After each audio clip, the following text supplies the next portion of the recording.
We got a super comprehensive update out of Bethesda Game Studios, which is super unusual, but it is expected given that Asha Sharma has more likely than not put the fear of God into Bethesda and Todd Howard. So let us talk a little bit about this. Hey gang, I'm a few days late to this, but I had a busy birthday weekend for the family.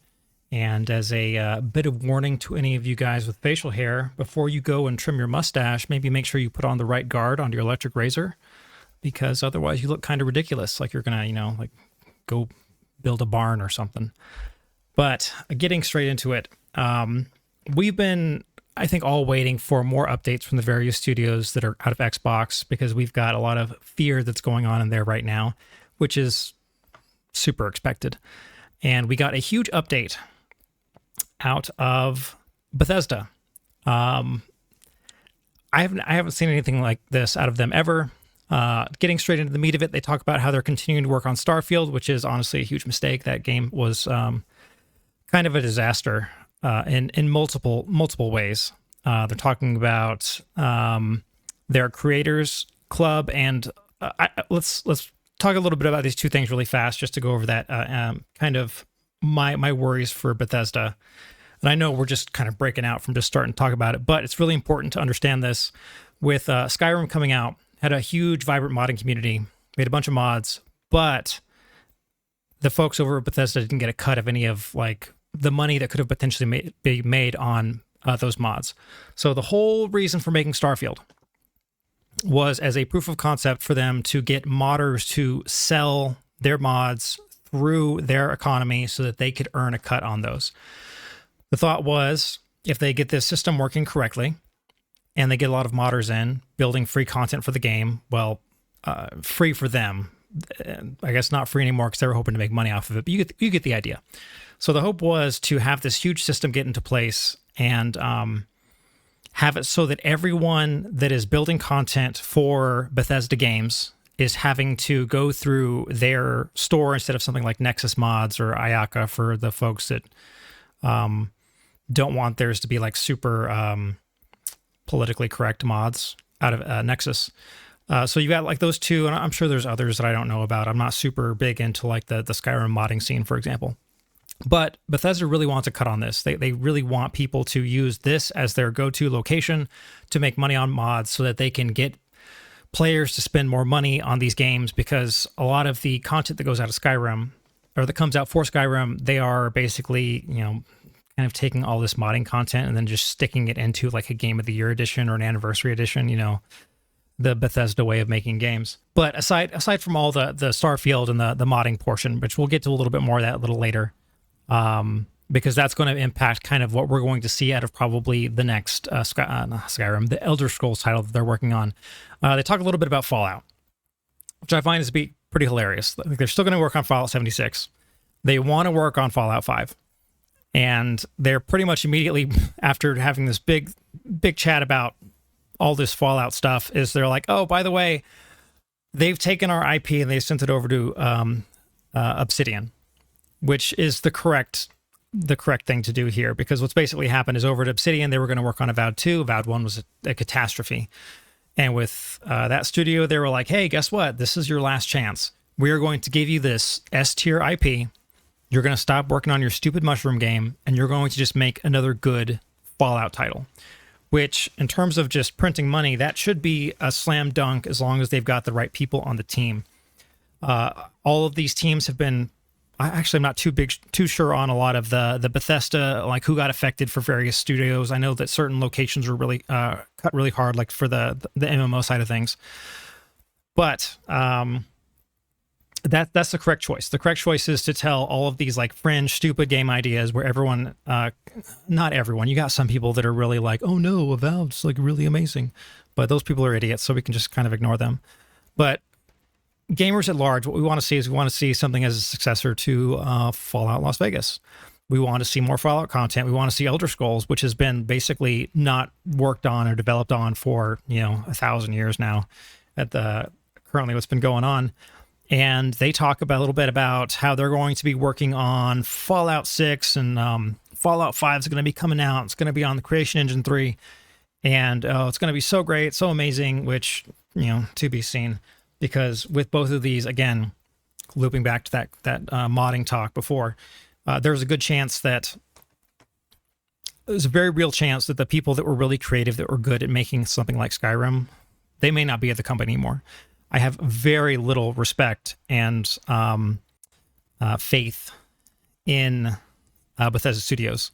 They have not been making games for a very long time. Starfield was a very, very unimpressive title, and it was basically just built to try and milk more money out of their community. So all this has come out. Pretty good news. And when I saw this whole thing coming out, my first thought was what I would have given to be there at that meeting between, Todd Howard and the rest of the folks at Bethesda and Asha Sharma, as she's basically giving them the, like, this is your final chance, Todd.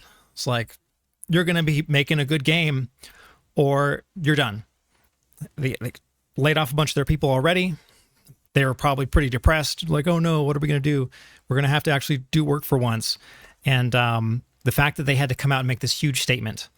And not only that, but we had over on Reddit, where he's suddenly like, hey, Reddit, I'm a professional lurker and read your comments all the time. Many here and we deeply appreciate all the passion for our work. I know I don't really post and we're usually very quiet. Today's info was an attempt at changing all that and letting everyone know what we've been working on for the past several years. Dude, if these guys weren't threatened with being fired, he would have never said anything. They would have gone back to doing absolutely nothing, because that's what the folks at Bethesda do. They don't do any work. I'm sure there's a lot of people there that would insist up and down, like, oh no, I do X, I do Y, I do Z. But when it comes to these studios, you look at the totality of their work, and the totality of Bethesda Game Studios has been largely garbage. Skyrim came out, it was their golden age, and it's been all downhill from there. So looking at this, seeing that they've had their numbers reduced, once upon a time, like 3 months ago, I would have simply said they're doomed. There's no chance that they're going to be able to pull this together. But just in the past month, I've been doing a lot more work with trying to speed up my development process using AI tools. As much as people are like, oh no, AI is terrible, it's terrible. As a programmer, you can do so much work with AI tools. It is insane. Like I had a month's worth of work that I was going to work on, and I basically finished it in a weekend.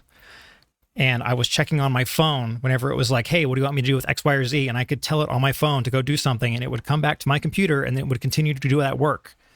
This is the amount of the volume of stuff that we can do on the programming side of things is unprecedented.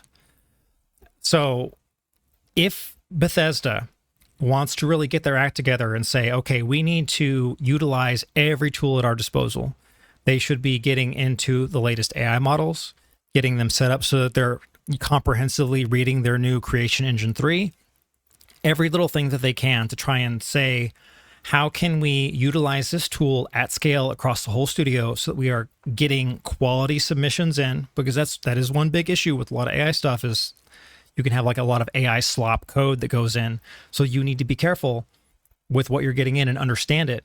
But if they really decide they're going to do this, they get a good creative vision for what they want to do, they actually very realistically could get a good quality game out, which is not something that I would have said more recently, just because of the fact that there's like a lot of jankiness and a lot of Bethesda stuff, but so much time it gets, it's like there's so many little bugs that pop up as part of the development process that take a lot of time. And if you are able to go and have AI handle those little bugs so that you can focus on the really important part, which is making the game feel good, unblocking your content team, that is a huge thing that I've heard from various like studios where they're like, oh, well, you know how it is. Like the content will get something ready, and then it's like a 3-day turnaround to see if your work worked. And we have more and more tools now to be like, okay, how can we go from 3 days to get something seen to building as fast as physically possible so that they can see what their work is doing. And you can the ability for us to basically say, hey, I need to go to bed. But before I go to bed, I'm going to basically task AI to delve into a complex technical problem. It's given me a broad strokes overview of what it thinks it can do. And then I will come in the morning and see if it works. It can generate a bunch of code. It can run a bunch of tests. It can generate these beautiful HTML docs with screenshots to be like, this is exactly what I saw at these locations. It's